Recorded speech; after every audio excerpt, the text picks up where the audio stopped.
Hello, my name is Erica Reed, and this is MFT6102 Assignment number 8. And today I will be discussing with you the three ethical codes that I have chosen that I will keep in mind when I am treating clients, when I am diagnosing, and when I am providing assessments to clients.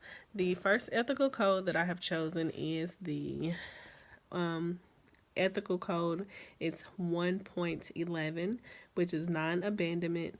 Marriage and family therapists do not abandon or neglect clients in treatment without making reasonable arrangements for the continuation of treatment. The way that I will use that when providing assessments, diagnosis, and treating of clients, regardless of how my relationship is with the client, I will make sure that I will always provide them with some sort of referral. Say, for instance, if the client and I don't necessarily agree on their diagnosis, then it is up to me to refer the client to someone else. I can't just ignore their calls or ignore them and, you know, choose to no longer help them. I have to at least refer them to another therapist that I feel who could possibly help them. And even though they may think, okay, well, since I'm referring them to that person, they may have a negative connotation of them as well because they are associated with me, but it is still up to me to not abandon my client. As well as, even if they don't agree with the assessments that I'm giving them, it is still, like I said, it's up to me to hear my client out, hear my client out, and not abandon them in the transitional process. The next conduct code that I am going to go over is code 1.2, which is informed consent.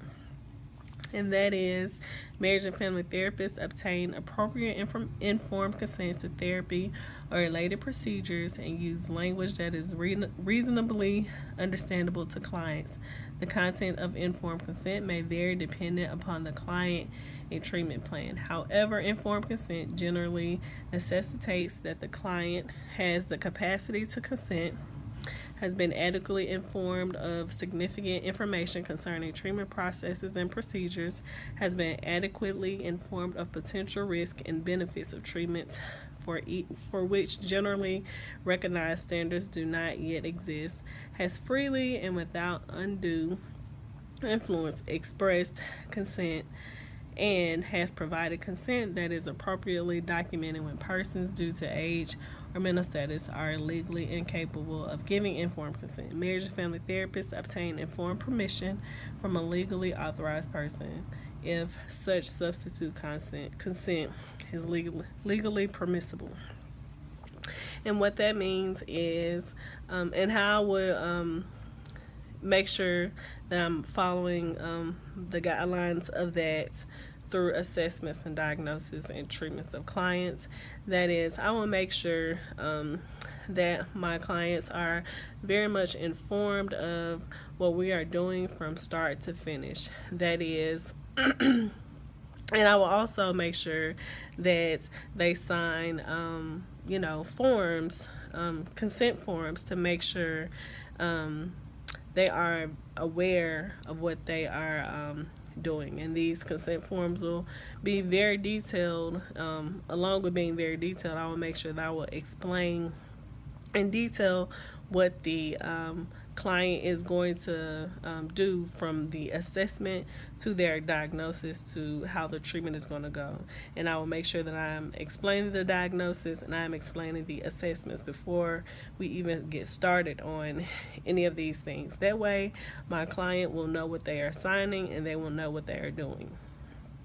The third the third code is client autonomy in decision making. Marriage and family therapists respect the rights of clients to make decisions and help them to understand the consequences of these decisions.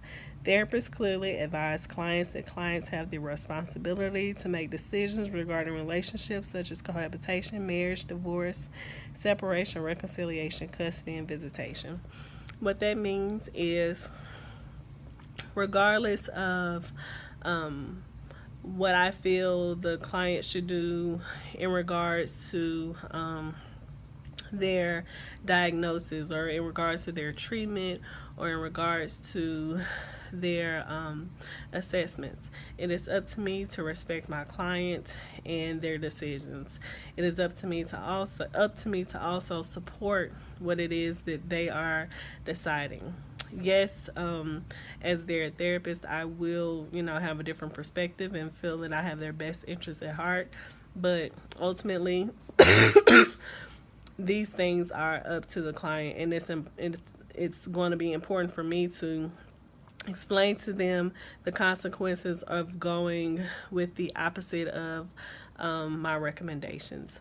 Again, you can't force anyone to, of course, do certain assessments, and you can't force anyone to accept their diagnosis, or you can't force anyone to accept treatment, or a certain type of treatment, or a certain style of treatment. So it's important to the therapist. It's important that the therapist support their client regardless of their decisions. Thank you.